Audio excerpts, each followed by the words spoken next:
जब जुल्फकार अली भुट्टो की फांसी का टाइम आया तो उन्होंने जल्लाद से कहा कि लिवर खींचो, फिनिश इट।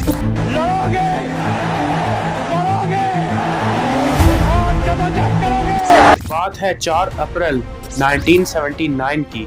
उन्हें रावलपिंडी की सेंट्रल जेल में फांसी दी गई और टाइम था रात के 2 बजे।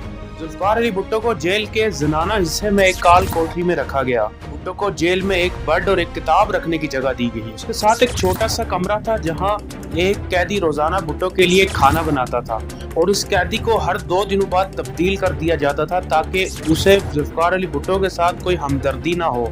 और कभी कभी भुट्टो के दोस्त डॉक्टर न्याजी उनके लिए घर से खाना बनवा कर भेजते थे। सलमान तसीर अपनी किताब भुट्टो में लिखते हैं, जब जुल्फकार अली भुट्टो वॉशरूम जाते थे तो एक अहलकार उनके साथ सिक्योरिटी के तौर पर वॉशरूम भी जाता था। भुट्टो को ये बात इतनी नापसंदीदा थी कि जिसकी वजह से उन्होंने खाना पीना भी बंद कर दिया था ताकि उन्हें वॉशरूम जाने की जरूरत ही ना पड़े। कुछ टाइम बाद उनके ऊपर से ये पाबंदी हटा दी गई और जेल में उनके कमरे के साथ ही अलग वॉशरूम बनवाया गया। जुल्फकार अली भुट्टो को जेल में पढ़ने की फुल इजाजत थी। पंजाब हुकूमत के जल्लाद तारा मसीह को जुल्फकार अली भुट्टो की फांसी के लिए स्पेशल बुलवाया गया। जल्लाद तारा मसीह का ये काम जद्दी पुश्ती था। उनका खानदान काफी सालों से फांसी देने का काम करता था। जिस टाइम पर जुल्फकार अली भुट्टो को फांसी दी गई उस वक्त जल्लाद तारा मसीह की सैलरी 375 रुपए थी। हर फांसी पर उसको 10 रुपए एक्स्ट्रा मिलते थे। जेल में जुल्फकार अली भुट्टो दांतों के दर्द की वजह से बहुत ज्यादा परेशान थे। भुट्टो को आखिरी दम तक ऐसा लग रहा था कि इन्हें फांसी नहीं दी जाएगी। एक दिन डॉक्टर न्याजी जेल में जुल्फकार अली भुट्टो के दांतों का इलाज कर रहे थे तो जुल्फकार अली भुट्टो ने मजाक में डॉक्टर न्याजी को कहा कि न्याजी, तुम भी मेरी तरह एक बदकिस्मत हो कि क्लिनिक में तुम्हारे पास मदद के लिए एक खूबसूरत लड़की होती है और यहाँ तुम्हें मदद के लिए एक कैदी मिला है। बेनज़ीर भुट्टो सुबह अपने घर में आराम कर रही थी। उनकी वालदा चिल्लाती हुई कमरे में आती है और कहती है कि पिंकी जो घर के बाहर फौजी खड़े हैं वो कह रहे हैं हमें अभी तुम्हारे बाबा के साथ मिलना पड़ेगा। क्या तुम जानती हो इसका क्या मतलब हो सकता है? बेनज़ीर अपनी किताब डॉटर ऑफ ईस्ट में लिखती है कि हमें इसके बारे में पता था लेकिन मैं और मेरी वालदा इसको एक्सेप्ट नहीं कर सकते थे और उसका मतलब सिर्फ एक ही था कि वो मेरे बाबा को फांसी देना चाहते हैं। फिर उन्हें गाड़ी में बिठाकर जेल लाया गया और तलाशी के बाद उन माँ बेटी को जुल्फकार अली भुट्टो से मिलने की इजाजत दी गई। जुल्फकार अली भुट्टो और उनकी फैमिली के दरमियान तकरीबन 5 फीट की दूरी थी। बेनज़ीर अपनी किताब में लिखती है कि मेरे बाबा ने उस जेलर से पूछा कि हमें मुलाकात के लिए कितना टाइम मिला है। जेलर ने कहा कि मुलाकात के लिए आपके पास सिर्फ 30 मिनट है। तो जुल्फकार अली भुट्टो ने उनसे कहा कि जेल के कानून के मुताबिक फांसी से पहले फैमिली वालों से मिलने के लिए 1 घंटा दिया जाता है। इस पर उस जेलर ने कहा कि मुझे ऐसा ही हुक्म मिला है कि आपको 30 मिनट से ज्यादा का वक्त ना दिया जाए। उस टाइम भुट्टो जमीन में एक मैट्रेस के ऊपर बैठे हुए थे और उनके कमरे से बाकी सारी चीजें हटा दी गई। बेनज़ीर ये भी लिखती है कि मेरे बाबा ने मेरी लाई हुई किताबें और मैगजीन मुझे वापस कर दी। वो ये चाहते थे कि मेरी लाई हुई किसी चीज को भी कोई हाथ ना लगाए। और बेनज़ीर ये भी लिखती है कि उन्होंने कुछ सिगार मुझे वापस कर दिए थे और उन्होंने कहा कि मेरे पास शाम को पीने के लिए एक सिगार पड़ा हुआ है। बेनज़ीर ये भी कहती है कि मेरे वालिद मुझे अपनी शादी की अंगूठी भी दे रहे थे लेकिन मेरी वालदा ने उन्हें ऐसा करने से रोक दिया। तो इस पर जुल्फकार अली भुट्टो ने कहा ठीक है मैं इसे अभी पहन लेता हूँ लेकिन मेरे मरने के बाद ये बेनज़ीर भुट्टो को दी जाए। कुछ टाइम बाद ही जेलर ने कहा कि अब मुलाकात का टाइम खत्म हो गया है। तो मैंने उस जेलर से कहा कि आप इस कमरे को खोलें, मैं अपने वालिद को गले लगाना चाहती हूँ। लेकिन जेलर ने इन्हें ऐसा करने की इजाजत नहीं दी।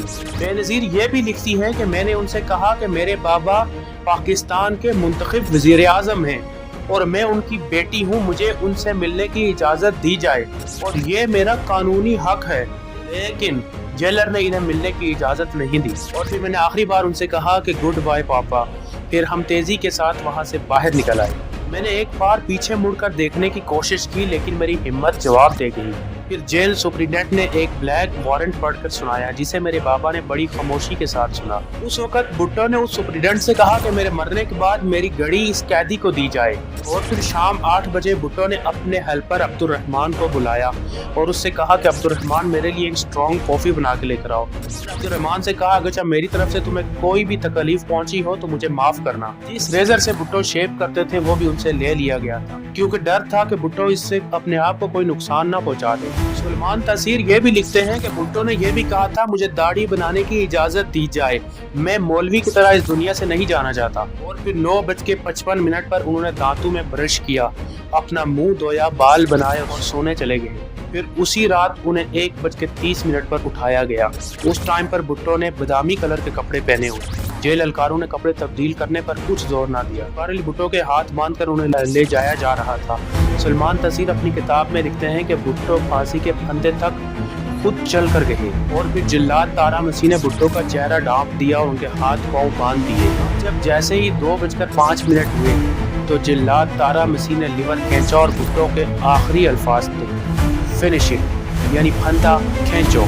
और उसके कुछ टाइम बाद ही भुट्टो के मुर्दा जिस्म को स्ट्रेचर के ऊपर रख दिया गया। बेनज़ीर अपनी किताब में लिखती है कि उस रात नींद की गोलियां खाने के बाद भी मैं 2 बजे उठ गई थी। उस रात में बड़े जोर के साथ चिल्लाई, नो नो। मुझे ऐसा फील हो रहा था जैसे किसी ने मेरे गले में फंदा डाल दिया हो।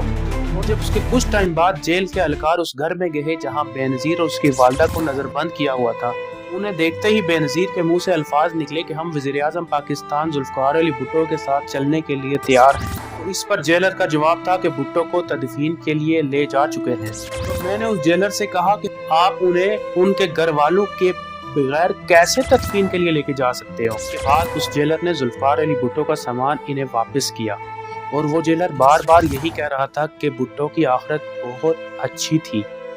तो मैंने सोचा भला फांसी भी अच्छी हो सकती है। बेनज़ीर भुट्टो के ख़ानदान के मुलाजिम बशीर की नज़र जब जुल्फ़ार अली भुट्टो के कपड़ों पर पड़ी तो वो ज़ोर ज़ोर से चिल्लाया कि हाय हाय, इन्होंने हमारे मालिक को मार दिया। क्या आप जानते हैं कि जुल्फ़ार अली भुट्टो को फांसी क्यों दी गई और इन पर केस क्या था? हुआ कुछ यूँ था। 11 नवंबर 1974 को रुकन कौमी असम्बली अहमद रजा कसूरी अपनी फैमिली के साथ लाहौर में सफ़र कर रहे थे कि अचानक किसी ने इनकी गाड़ी के ऊपर फायरिंग कर दी, जिसकी वजह से इनके वालिद की डेथ हो गई।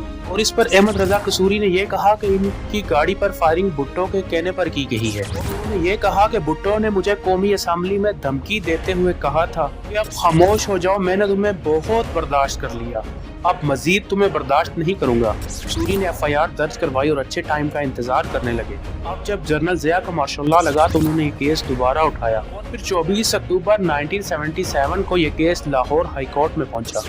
लेकिन 18 मार्च 1978 को लाहौर हाई कोर्ट ने जुल्फ़ार अली भुट्टो को इस मुकदमे में फांसी की सज़ा सुनाई।